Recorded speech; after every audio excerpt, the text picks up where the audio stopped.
TikTok bans in the House, Montana, and growing in numbers. Concerns about yet another social media network and how it can influence its users, as well as privacy concerns, have been at the forefront of discussions of TikTok since it came to the United States. This debate has heated up even more with the US House passing US HR 7521 this past month. This bill gives TikTok's Chinese owner, ByteDance, 6 months to sell all but 20% of the company to a US-based company or face a national ban. So why do politicians even want to ban TikTok? The biggest concern for people about TikTok is how the company is or could be using the data it collects on users for nefarious reasons.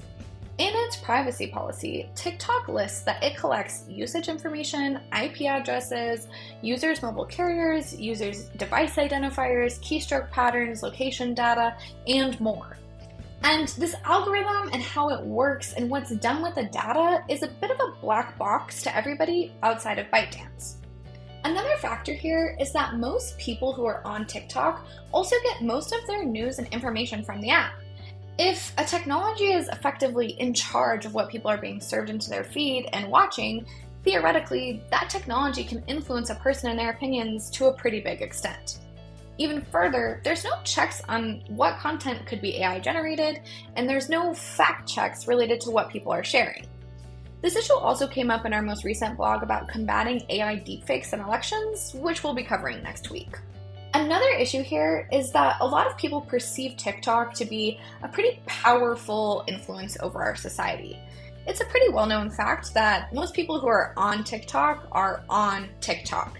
According to Wallaroo Media, the average TikTok user spends 95 minutes a day on the app.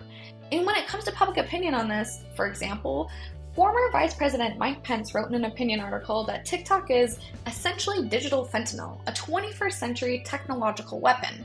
The app is so potent and addictive that TikTok is banned within China. So if the app is banned within the country where the parent company resides, there's got to be a little bit of something here, right? Here are some reasons why governments might consider banning TikTok. The first, national security concerns. Some governments believe that TikTok poses a pretty big threat to their national security because the app collects user data, and there's concerns about how that data can be accessed and exploited for foreign governments.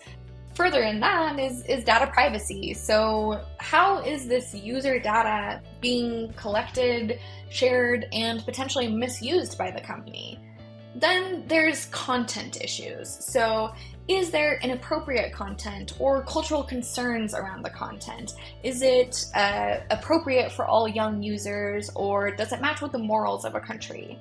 Then there's issues around misinformation. Like other social media platforms, TikTok can be a channel to spread false information or misinformation. There's political control. If you're an authoritarian government, you might seek to ban TikTok to maintain strict control over the content and information that your citizens can access. And then there's just competitive interest. In some cases, governments might just want to support a domestic alternative.